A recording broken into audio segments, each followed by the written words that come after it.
All right, now in this set, we're going to be factoring some harder trinomials. Now, all that means is that there is a coefficient in the front, but it doesn't really mean that it's something that you need to worry about that much more. Again, please recognize that these are not equal to anything. You cannot solve them.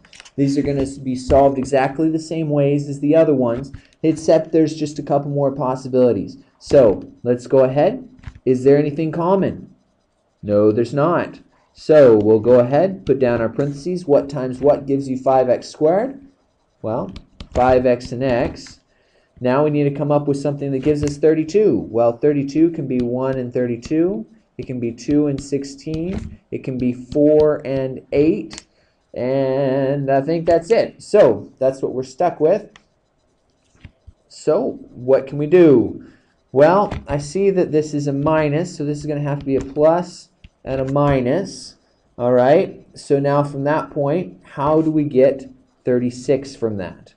All right, well, I think that if I put an 8 here and a 4 here, now this might just be a guess, but if we go 5x times negative 8, that's negative 40, and positive 4 times x is, plus 4x, and I put those together, and I get negative 36x, which is what it was supposed to be. Therefore, this has been factored correctly.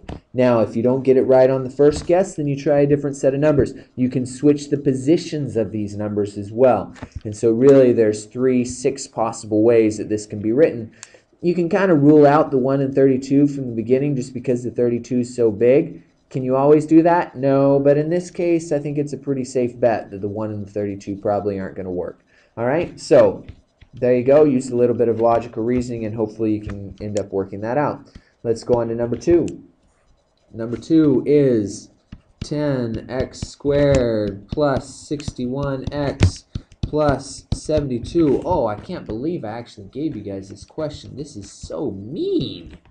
All right, so we go ahead and write it down. 10 can be either 1 and 10, or it can also be 5 and 2. So that's where the hard part comes in, is recognizing, well, what should it be? Should it be 5 and 10? Should it be, 5 and 2? Should it be 1 and 10?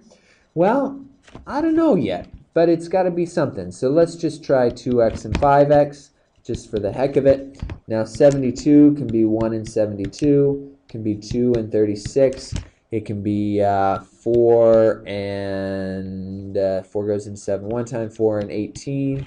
It can be 3 and 24. Holy smokes, there's a lot of these. It can be 6 and 12. It can be 8 and 9.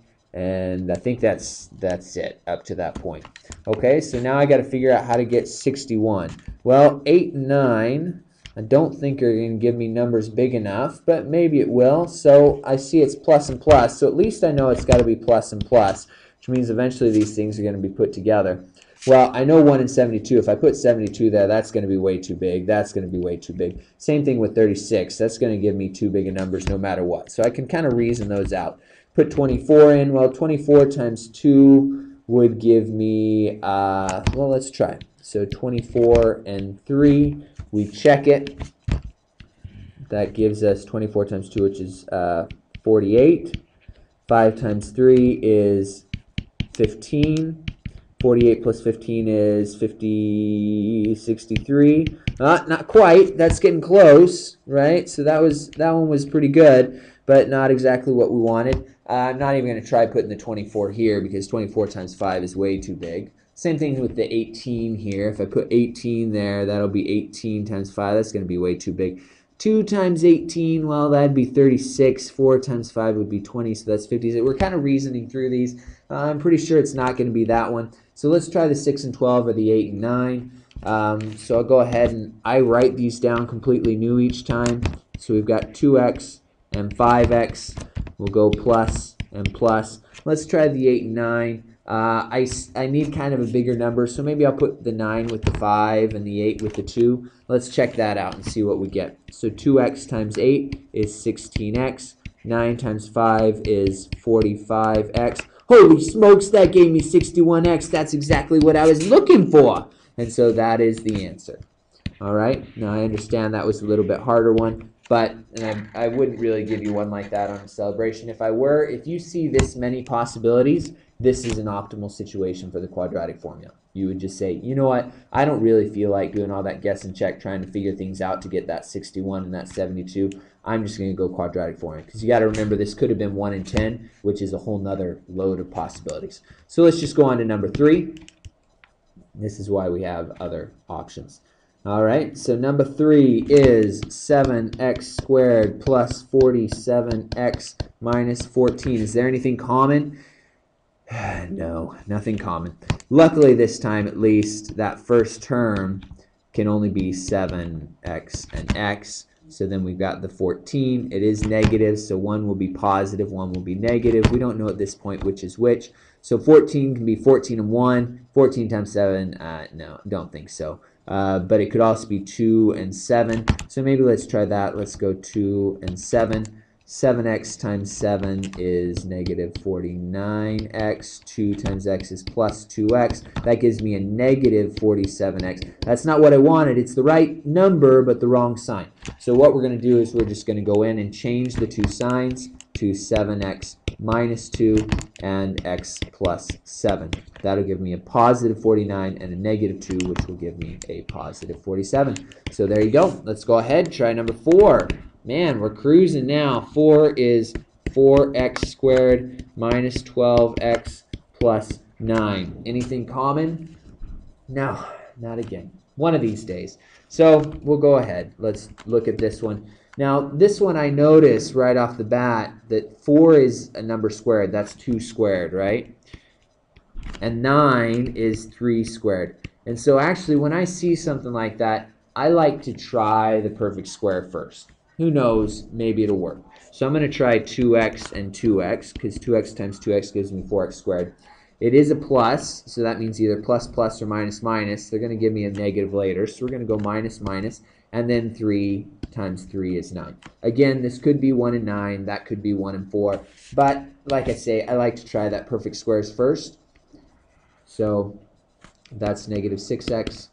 This is also negative 6x, and so negative 12x. Now, to be honest, I already knew that was the fact, because 4 times 9 is 36, and that was kind of close to the 12, right? 36 is 3 times 12, but, you know, it ends up working. Negative 6 and negative 6, that gives me the negative 12 that I needed. So, wonderful. Let's move along. Number 5. Oh, sorry, box your answer. Don't be lazy, Mr. Bawara. Number 5, here we go. 10x squared plus 81x plus 8. Anything common? Sigh. No, nothing common. So that means we're just going to have to deal with it. Now, I look at these and I say, oh my gosh, 10 times 8 is 80. Ooh, that could be interesting. So I'm going to go ahead and start with 10x and x.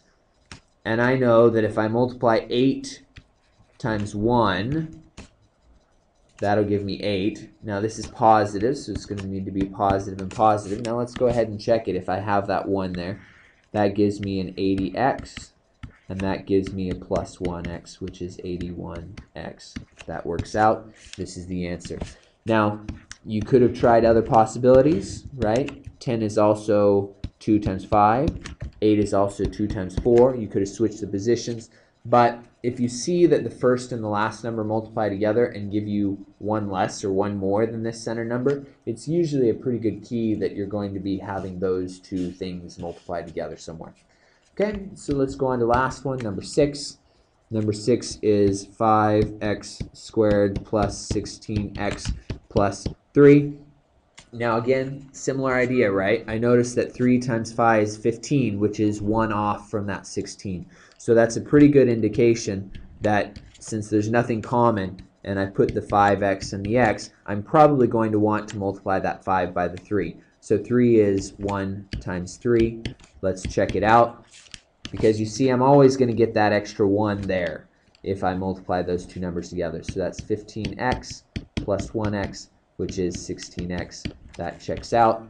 And so, yes, that is my final answer. And we are done with the hard trinomials. Woohoo!